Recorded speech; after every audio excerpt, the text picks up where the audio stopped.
بسم اللہ الرحمن الرحیم۔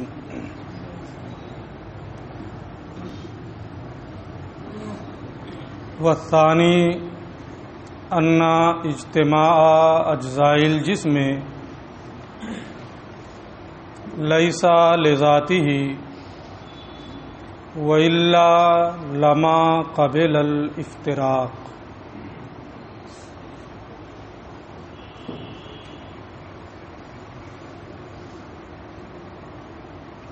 جزء لا یتجزا یعنی جوہر فرد ثابت ہے،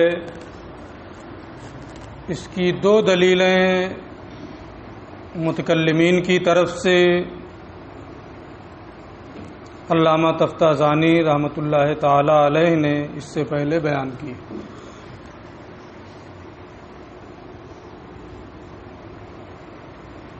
یہاں سے تیسری دلیل کا بیان ہے مجموعی طور پر، اور مشائخ کے نزدیک دو مشہور وجہیں جو ہیں جزء لا یتجزا کے ثابت ہونے کی، اس کی دوسری وجہ کا بیان ہے۔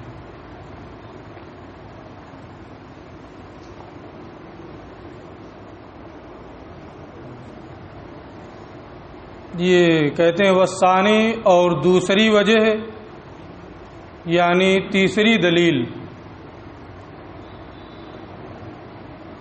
اجزائے جسم کی اجتماعیت جسم کی ذات کی وجہ سے نہیں ہے،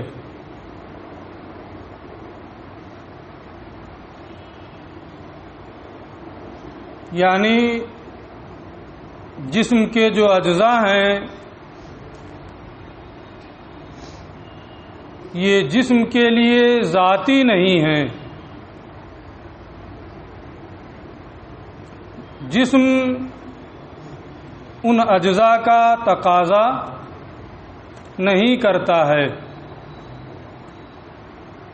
کیوں؟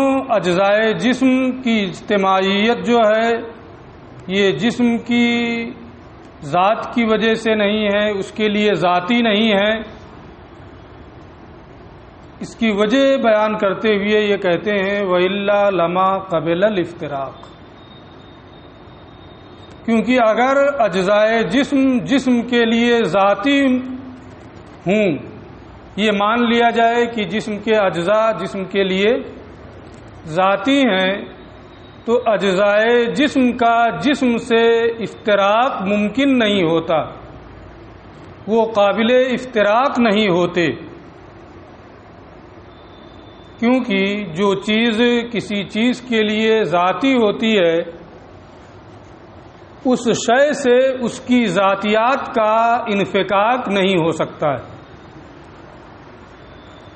جیسے انسان ہے، حیوان ناطق اس کی ذاتیات میں سے ہے، انسان کے نہ تو حیوان کا اس سے انفکاک ہو سکتا ہے کہ حیوان اس سے الگ ہو جائے، بغیر حیوان کے انسان باقی رہے، اور نہ ہی ناطق کا اس سے انفکاک ہوگا کہ بغیر ناطق کے انسان باقی رہے۔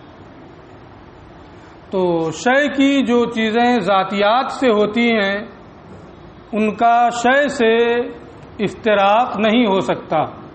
جسم کے اجزاء کا جسم سے افتراق ہوتا ہے، اس لیے اجزائے جسم کی جو اجتماعیت ہے وہ جسم کی ذات کی وجہ سے نہیں، یعنی جسم کے لیے وہ اجزاء ذاتی نہیں ہیں، کیونکہ ان کا افتراق ہوتا ہے، وہ جدا ہوتے ہیں، الگ ہوتے ہیں۔ جب اتنی بات ثابت ہے کہ اجزائے جسم کی اجتماعیت ذاتی نہیں ہے، اس میں افتراق ہوگا، تو یہ کہتے ہیں اللہ ممکن ہے افتراق، اور اللہ جمیع ممکنات پر قادر ہے۔ جب اجزائے جسم کی اجتماعیت کا افتراق ممکن ہے اور اللہ جمیع ممکنات پر قادر ہے، فاللہ تعالی قادر علی ان یخلق فیہ الافتراق الی الجزء الذی لا یتجزا. تو اللہ عز و جل قادر ہے اس بات پر کہ جسم میں افتراقات کو پیدا کر دے ایسے جز تک جس کے بعد تجزی نہ ہو سکے. یعنی جسم کے جو اجزاء ہیں اللہ عز و جل جمیع ممکنات پر قادر ہے. اجزائے جسم میں افتراق بھی ممکن ہے تو اللہ عز و جل اس کے جمیع افتراقات کے کرنے پر پیدا کرنے پر قادر ہے.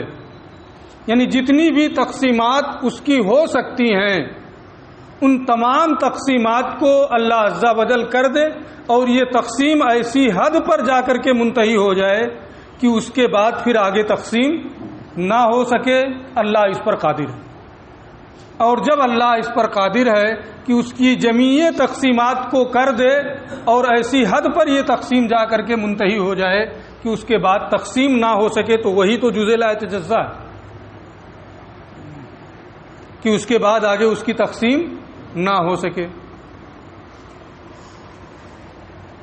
اب یہ کہتے ہیں کہ جب اللہ اس بات پر قادر ہے کہ اس شے کے اس جسم کے جمیع افتراقات کو پیدا کر دے اور یہ افتراقات ایسے جز کی جانب ایسی حد کی جانب پہنچ جائیں کہ اس کے بعد تقسیم کا امکان باقی نہ رہے, تقسیم اس سے آگے نہ ہو سکے تو وہ جزء لا یتجزا ہو جائے گا, ثابت ہو جائے گا. اب یہ آگے کہتے ہیں لأن الجزء الذي تنازعنا فيه. اب آپ یہ مان کے چلیں کہ اللہ عز و جل قادر ہے اس بات پر کہ جمیع تقسیمات کو پیدا کر دے اور یہ تقسیمات ایسی حد تک پہنچ جائیں کہ اس کے بعد اب تقسیم نہیں ہو سکتی ہے. اب یہ کہتے ہیں ہمارا اختلاف کیا ہے جزء لا یتجزا کے بارے میں. ہم کہتے ہیں کہ جزء لا یتجزا ثابت ہے, ایسا جز کہ اس کے بعد اس کی اب تقسیم نہیں ہو سکتی ہے یہ ثابت ہے. فلاسفہ کہتے ہیں کہ جزء لا یتجزا باطل ہے, تقسیم کسی حد پر پہنچ کر کے ختم نہیں ہوگی, تقسیمات جاری رہیں گی. یہ کہتے ہیں لأن الجزء الذي تنازعنا فيه, جزء لا یتجزا جس کے ثابت ہونے یا باطل ہونے میں ہمارا اختلاف ہے, ان امکن افتراقہ, اگر اللہ کی ان اجزاء کی جمیع تفریقات جمیع تقسیمات کے پیدا کرنے کے بعد ان امکن افتراقہ, اگر اس جز کا افتراق اب بھی ممکن ہو, ٹھیک ہے ممکن ہو سکتا, کیوں؟ اس لیے کہ ابھی بھی وہ جز ہی ہے تو اس کا افتراق کیا ہوگا, اب بھی ممکن ہوگا کیونکہ اللہ جمیع ممکنات پر قادر ہے. اگر قادر نہیں مانیں گے تو اللہ عز و جل کا عاجز ہونا لازم آئے گا. وہ یہ کہتے ہیں کہ وہ جز جس کے بارے میں ہمارا اختلاف ہے ان امکن افتراقہ, اگر اس کا افتراق اب بھی ممکن ہو, لازمت قدرت اللہ تعالی علیہ دفعا للعجز, تو اللہ عز و جل کی ذات سے عاجزی کے دفع کرنے کے لیے اس پر اللہ عز و جل کی قدرت مانی جائے گی, لازم ہوگی کہ اللہ اس پر قادر ہے کہ اب بھی اس جز کی تقسیمات کو پیدا کرے. لیکن اللہ عز و جل کی ذات سے عاجزی کو ختم کرنے کے لیے اس میں مزید افتراقات کو ماننا اتنا تو صحیح ہے, لیکن یہ خلاف مفروض ہو جا رہا ہے. آگے ہم نے جو مانا ہے وہ یہ کہ اللہ عز و جل نے اس کے جمیع افتراقات کو پیدا کر دیا اور یہ افتراقات اور تقسیم ایسی حد پر پہنچ گئی کہ اب اس کے بعد اس کی تقسیم نہیں ہو سکتی ہے. یہ مان کر کے آپ چل رہے ہیں. اب اگر آپ یہ کہیں کہ اس کے بعد بھی تقسیم ہو سکتی ہے تاکہ اللہ کا عاجز ہونا لازم نہ آئے, تو کہیں گے اب تک تو یہ مان کے چل رہے تھے کہ جمیع تقسیمات اس کی ہو چکی ہیں, اللہ قادر ہے کہ ان کی جمیع تقسیمات کو کر دے. اللہ نے جمیع تقسیمات کو پیدا کر دیا، یہ مان کے چل رہے ہیں. تو یہ بات تو صحیح ہے کہ ابھی بھی اس کی تقسیم اگر ہو اللہ عز و جل سے عجز کو دفع کرنے کے لیے تو یہ ممکن ہے، صحیح ہے یہ بات، لیکن یہ خلاف مفروض ہے، کیونکہ مان کی یہ چلا جا رہا ہے کہ اللہ عز و جل نے اس کی جمیع تقسیمات کر دی ہیں، ایسی حد پر پہنچ کر کے وہ تقسیم رکی ہے کہ اب آگے اس کی تقسیم نہیں ہو سکتی ہے. تو یہ خلاف مفروض ہونے کی بنیاد پر یہ باطل ہے. تو ان امکانہ افتراق ہو، اگر اب بھی اس کی تقسیم ممکن ہو تو یہ خلاف مفروض ہوگا. خلاف مفروض ہونے کی بنیاد پر یہ کیا ہے؟ باطل ہے. دوسری صورت وَإِلَّمْ يُمْكِنْ، اور جس جز کے بارے میں ہمارا اختلاف ہے اگر مزید اس کی تقسیم ہو ہی نہ سکے تو یہی تو ہم کہتے ہیں کہ مزید تقسیم نہیں ہو سکتی ہے، ہمارا مدعا ثابت ہے.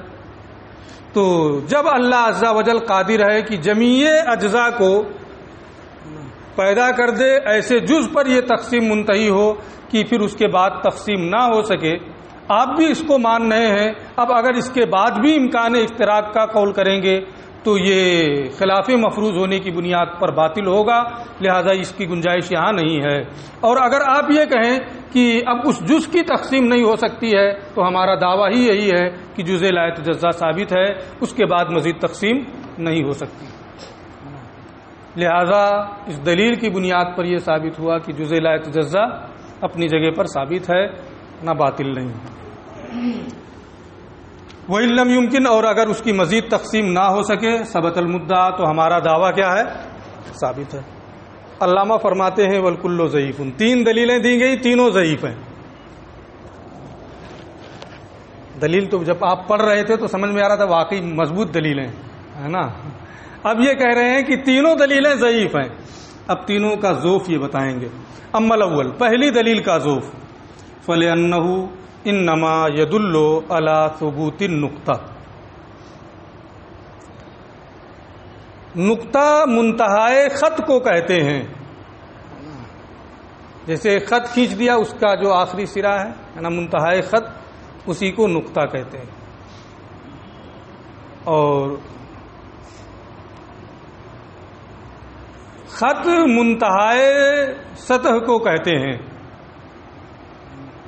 اور سطح منتہائے جسم تعلیمی کو کہتے ہیں. اتنا آپ یاد رکھیں، اس کے زیادہ سمجھنے کی ضرورت نہیں ہے کہ نقطہ منتہائے خط کو، خط منتہائے سطح کو، اور سطح منتہائے جسم تعلیمی کو. اب انہوں نے پہلی دلیل میں کیا کہا تھا کہ کرۂ حقیقی کو سطح مستوی پر مانے تو کرۂ حقیقی کی جو سطح ہے وہ جو اس میں کرۂ حقیقی کی سطح ہوتی ہے، ایک جسم جس میں تعلیمی بنا، تو یہ جو لکیر ہے وہ کرۂ حقیقی کی کیا ہے؟ سطح ہے نا. تو کرۂ حقیقی کی سطح جو سطح حقیقی سے ملے گی وہ اس کا ایک نقطہ ملے گا ہے نا، جو قابل تقسیم نہیں ہوگا ہے نا. لہذا ایک جز ایسا نکلا جو قابل تقسیم نہیں ہے، کیونکہ اگر وہ نقطہ قابل تقسیم ہو تو اس سطح میں خط کا ہونا لازم آئے گا. اس سطح میں جو قرآ کی سطح ہے اس سطح میں خط کا ہونا لازم آئے گا، طول اور عرض کا ہونا لازم آئے گا، حالانکہ سطح میں طول اور عرض نہیں ہوتے. تو یہ کہتے ہیں کہ جو دلیل آپ نے دی ہے کہ سطح مستوی سے کرۂ حقیقی کی سطح ملے تو اس سطح کا جو حصہ سطح مستوی سے ملے گا، وہ مثال جو میں دیا ہوں وہ ذہن میں پورے طور پہ ہونا چاہیے. سطح مستوی سے یہ ایک لکیر بنا کر کے اوپر ایک دائرہ بنایا تھا ہے نا. سطح مستوی سے کرۂ حقیقی کی سطح کا جو حصہ ملے گا وہ ایک نقطہ ہوگا، اور وہ نقطہ قابل تقسیم نہیں ہے. لہذا ایسا جز پا لیا گیا جو قابل تقسیم نہیں ہے.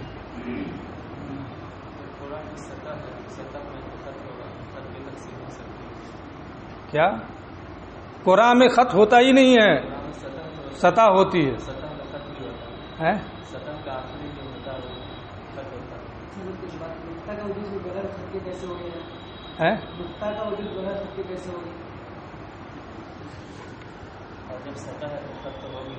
کیا نہیں نہیں نہیں چلا گیا. میں یہ کہہ رہا تھا کہ سطح مستوی سے کرۂ حقیقی کا ایک نقطہ ملے گا اور وہ قابل تقسیم نہیں ہے، لہذا ایسا جز پا لیا گیا جو قابل تقسیم نہیں ہے. یہ رد کرتے ہیں اس کو سنیے. پہلی دلیل کا رد فلأنہ، تو اس لیے کہ انما یدل، یہ دلیل دلالت کرتی ہے نقطہ کے پائے جانے پر، کہ نقطہ ثابت ہے، نقطہ ثابت ہے، اس پر یہ دلیل دلالت کر رہی ہے. اور نقطہ کہتے کسے ہیں؟ ناقابل تقسیم عرض کو. یہی بنیادی چیز ہے یاد رکھنے کی. نقطہ کسے کہتے ہیں؟ ناقابل تقسیم عرض کو کہتے ہیں. اور نقطہ یہ ناقابل تقسیم عرض کیوں ہے؟ اس لیے کہ یہ خط کے منتہا کا نام ہے. خط خود ہی عرض ہے تو اس کا منتہا وہ بھی عرض ہی ہوگا. اور خط یہ سطح مستوی کی منتہا ہے نا، اور سطح مستوی جو ہے وہ خود ہی عرض ہے، تو یہ خط بھی کیا ہے؟ عرض ہے. جس میں تعلیمی کی جو سطح ہے نا وہ بھی عرض ہے. تو ایک طرف سے آراز کا ہی سلسلہ ہے. تو اس سے جو ثابت ہو رہا ہے نقطہ، یعنی ایسا نقطہ پایا گیا جو ناقابل تقسیم عرض ہے، کہ ناقابل تقسیم جوہر ہے. نقطہ ناقابل تقسیم عرض کو کہتے ہیں کیونکہ نقطہ یہ خط کے منتہا کو کہا جاتا ہے. تو جو سطح مستوی یہ خود ہی عرض ہے، کیا نام ہے، قرآ کی جو سطح ہے یہ خود ہی کیا ہے؟ عرض ہے. تو اس کا ایک نقطہ جو سطح مستوی سے ملے گا تو اس کے عرض ہونے کی بنیاد پر یہ نقطہ بھی کیا ہوگا؟ عرض ہوگا. اور یہ نقطہ ناقابل تقسیم ہے، ہم مان لیتے ہیں کہ یہ نقطہ کیا ہے؟ ناقابل تقسیم ہے. لیکن اس سے جوہر کے ناقابل تقسیم ہونے کا ثبوت نہیں فراہم ہوتا ہے. اس سے تو زیادہ سے زیادہ یہ ثابت ہوا کہ یہ ایک عرض ہے جو ناقابل تقسیم ہے. اور آپ ثابت کیا کرنا چاہتے ہیں؟ جوہر کا ناقابل تقسیم ہونا. سمجھ میں بات آ رہی ہے؟ کیوں؟ نقطہ ناقابل تقسیم عرض کو کہتے ہیں کیونکہ وہ خط کا منتہا ہے نا. تو اب اور سطح بھی یہ عرض ہے، تو اس میں جو نقطہ پایا جائے گا وہ کیا ہوگا؟ عرض ہوگا. مان لیا کہ وہ ناقابل تقسیم ہے تو جوہر کا ناقابل تقسیم ہونا لازم آیا یا عرض کا ناقابل تقسیم ہونا لازم آیا؟ عرض کا ناقابل تقسیم ہونا لازم آیا. تو آپ جو دلیل دے رہے ہیں اس سے اس جز کا ناقابل تقسیم ہونا لازم آ رہا ہے جو عرض ہے. اور آپ ثابت کیا کرنا چاہتے ہیں؟ ایسے جز کا ناقابل تقسیم ہونا جو جوہر ہے. لہذا آپ کی دلیل تام نہیں. ٹھیک ہے. اب اس پر ایک چیز اور کہہ سکتے ہیں، اس کو یہ بتا رہے ہیں. اتنا سمجھ گئے ہیں نا؟ بہت توجہ، پورے طور پہ ذہن حاضر رہے گا تبھی سمجھ میں آئے گا. اگر کہیں بھی تھوڑا سا ادھر ادھر بھٹکے تو اس کی ذمہ داری آپ کی ہے. کہاں چلا گیا؟ یہ کہتے ہیں فلأنہ، پہلی دلیل تو اس لیے کہ یہ اس بات پر دلالت کر رہی ہے کہ نقطہ ثابت ہے اور نقطہ ناقابل تقسیم عرض کو کہتے ہیں. تو زیادہ سے زیادہ ثابت ہوا ایسا جز جو ناقابل تقسیم عرض ہے. ایسا جز جو ناقابل تقسیم جوہر ہو اس کا ثبوت تو نہیں ہوا ہے نا. اب یہ کہتے ہیں ٹھیک ہے، ایسا جز ثابت ہوا ہے جو ناقابل تقسیم عرض ہے، لیکن ناقابل تقسیم عرض جیسے جز کے ثابت ہونے کی بنیاد پر جوہر ناقابل تقسیم جوہر کا بھی ثبوت ہو رہا ہے. کیسے ہو رہا ہے؟ یہ کہتے ہیں کہ یہ نقطہ کیا ہے؟ میں نے کیا بتایا؟ ناقابل تقسیم عرض ہے، اور عرض کے لیے کوئی نہ کوئی محل ہوگا. تو یہ نقطہ جو ناقابل تقسیم عرض ہے اس کے لیے کوئی نہ کوئی محل ہوگا، اس محل میں ہو کر کے یہ پایا جائے گا، اور اس نقطے کے ناقابل تقسیم ہونے کی بنیاد پر یہ نقطہ کیا بنے گا؟ حال. یہ نقطہ کیا بنے گا؟ حال. اور جو جوہر ہوگا اس کا کیا بنے گا؟ محل. تو نقطہ ناقابل تقسیم ہے اور یہ عرض ہے وہ کسی نہ کسی محل میں ہو کر کے پایا جائے گا، تو اس نقطے کے ناقابل تقسیم ہونے کی بنیاد پر یہ اس بات کو مستلزم ہے کہ وہ محل بھی ناقابل تقسیم ہو، اور وہ محل کیا ہے؟ جوہر ہے. لہذا اگرچہ ہماری اس دلیل سے یہ ثابت ہوا ہے کہ ناقابل تقسیم کا ثبوت، لیکن یہ ناقابل تقسیم عرض ہے نا، نقطہ کسی محل میں پایا جائے گا جو جوہر ہے، اور وہ جوہر بھی اس کے ناقابل تقسیم ہونے کی بنیاد پر ناقابل تقسیم ہوگا. لہذا اس نقطے کا ثبوت جزء لا یتجزا کے ثبوت کو مستلزم ہے. ٹھیک ہے؟ کیا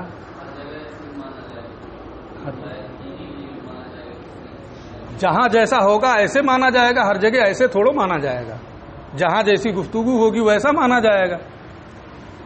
یہاں جو گفتگو چل رہی ہے کہ ایک نقطہ پایا گیا، وہ ناقابل تقسیم عرض ہے، وہ کسی محل میں ہو کر پایا جائے گا، محل جوہر ہے، تو ناقابل تقسیم جو نقطہ ہے عرض ہے نا، اس کی بنیاد پر وہ محل بھی کیا ہوگا؟ ناقابل تقسیم ہوگا. ہے نا. جب محل ناقابل تقسیم ہو گیا تو ایسا جز ثابت ہو گیا جو جزء لا یتجزا ہے. یہ کہتے ہیں نہیں، استلزام بھی نہیں ہے کہ اس نقطہ جو ناقابل تقسیم عرض ہے، ٹھیک ہے عرض ہے، وہ کسی محل میں پایا جائے گا، لیکن اس حال کے ناقابل تقسیم ہونے کی بنیاد پر محل بھی ناقابل تقسیم ہو جائے، یہ ہم تسلیم نہیں کرتے. حال کے نقطہ حال بننا ہے نا، تو حال کے ناقابل تقسیم ہونے کی بنیاد پر محل بھی ناقابل تقسیم ہو جائے، ہم اسے تسلیم نہیں کرتے ہیں. کیوں تسلیم نہیں کرتے ہیں اس کا بیان. وہ لا یستلزم ثبوت الجز، اور ناقابل تقسیم عرض یعنی نقطہ کے ثابت ہونے سے جز کا ثابت ہونا لازم نہیں آتا ہے. ایسے جوہر کا ثابت ہونا جو تقسیم قبول نہ کرے یہ لازم نہیں آتا ہے، یہ اس کو مستلزم نہیں ہے. کیوں؟ لأن حلولها، اس لیے کہ حلول کی دو قسمیں ہیں، حلول سریانی اور حلول تریانی. حلول سریانی اور حلول تریانی. حلول سریانی میں یہ ہوتا ہے کہ بے تمامی ہی حال اپنے محل میں حلول کر جائے، اس کے ہر جز میں سرایت کر جائے. جیسے آپ شربت بنائیں تو شکر اس کے ہر جز میں سرایت کر جائے، ہے نا. اس کو کیا بولتے ہیں؟ حلول سریانی. اور ایک ہے حلول تریانی، کتاب میں موجود ہے، کیوں لکھ رہا ہے. ایک ہے حلول تریانی کہ حال اپنے محل کے ہر جز میں سرایت نہ کرے. ان دونوں میں فرق یہ ہے کہ حلول سریانی میں حال کے انقسام سے، اگر حال قابل انقسام نہیں ہے تو محل بھی قابل انقسام نہیں ہوگا. حال کا انقسام ہوگا، محل کا بھی انقسام ہو جائے. اور حلول تریانی میں حال کا ناقابل تقسیم ہونا محل کے ناقابل تقسیم ہونے کو مستلزم نہیں ہوتا ہے. یہ نقطہ کا جو ناقابل تقسیم عرض ہے، محل میں جو حلول ہو رہا ہے، یہ حلول سریانی نہیں، حلول تریانی. یہ حلول تریانی ہے. اور جب یہ حلول تریانی ہے تو اس ناقابل تقسیم عرض کے ہونے کی بنیاد پر کہ وہ ناقابل تقسیم ہے، حال ہے، لہذا محل بھی ناقابل تقسیم ہوگا، نہیں. حلول تریانی میں حال کے ناقابل تقسیم ہونے سے محل کا ناقابل تقسیم ہونا لازم نہیں آتا ہے، لہذا وہ جز ناقابل تقسیم نہیں ہوگا، ہے نا. دیکھیں کتاب. لأن حلولها فی المحل، اس لیے کہ اس نقطے کا محل میں حلول لیس الحلول السریانی، یہ حلول سریانی نہیں ہے. جیسے کہ پانی میں آپ شکر ملا دیں، شربت بنا دیں، تو اب پانی کو تقسیم کریں گے تو شکر کی تقسیم ہوگی کہ نہیں ہوگی؟ یا ایک کو دوسرے سے علیحدہ کر سکتے ہیں؟ ایک کی جانب اشارہ، دوسرے کی جانب بین ہی اشارہ ہے نا. اس کی کئی تعریفیں ہیں، ہے نا. اب سب تعریفوں کو منطبق کر کے سب پوری تفصیل کرنا بہت ہے. حلول تریانی کی آنے دینا, نقطہ والی مثال جو دیا ہوں وہی. لأن حلولها فی المحل, اس لیے کہ نقطے کا محل میں حلول یہ حلول سریانی نہیں ہے. حتی یلزم من عدم انقسامها, کہ حال کے منقسم نہ ہونے سے, نقطہ کے منقسم نہ ہونے سے محل یعنی جز کا منقسم نہ ہونا لازم ہے. یہ حلول سریانی نہیں ہے بلکہ یہ حلول تریانی ہے کہ جو بے تمام ہی کیا نام ہے حال اپنے محل میں سرایت نہیں کرتا ہے. جیسے خط ہے, اس کا ایک نقطہ ہے یہاں پر, یہ نقطہ اپنے محل میں پورے طور پر سرایت نہیں کرتا ہے, وہ اس کا ایک حصہ ادھر حصہ ہوتا ہے. چاہے تو اس کو یہاں سے کاٹ کر کے اس لکیر کو حذف کر دیا, ابھی بھی وہ نقطہ قائم ہے نا. تو حلول تریانی میں حال کے انقسام سے محل کا منقسم ہونا لازم نہیں آتا ہے. یہاں جو نقطہ حلول کر رہا ہے اپنے محل میں ہے نا, جوہر ہے, ٹھیک ہے, جہاں وہ حلول کر رہا ہے وہ جوہر ہے, لیکن یہ حلول تریانی ہے. ایک کی جانب اشارہ بے نہیں, دوسرے کی جانب اشارہ نہیں ہے, پورے طور پر وہ اس میں سرایت کیے ہوئے نہیں ہے. لہذا اگرچہ حال یعنی نقطہ ناقابل تقسیم ہے جس کا ثبوت ہوا ہے, لیکن اس کے واسطے سے محل یعنی جوہر ناقابل تقسیم نہیں ہوگا. اور جب محل ناقابل تقسیم نہیں ہوا تو جزء لا یتجزا ثابت نہیں ہوا. اور بھی مثال ہو سکتی ہے لیکن اور ہم دیں گے نہیں,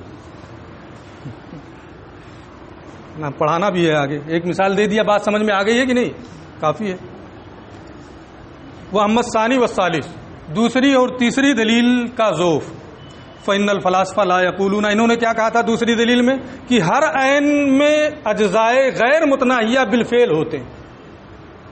ہر عین میں اجزائے غیر متناہیہ بالفعل ہوتے ہیں, اسی لیے رائی کا دانہ اس میں بھی اجزائے غیر متناہیہ بالفعل ہیں, پہاڑ اس میں بھی اجزائے غیر متناہیہ بالفعل ہیں. تو جب دونوں متساوی الاجزاء ہیں تو کوئی چھوٹا کوئی بڑا نہیں ہوگا.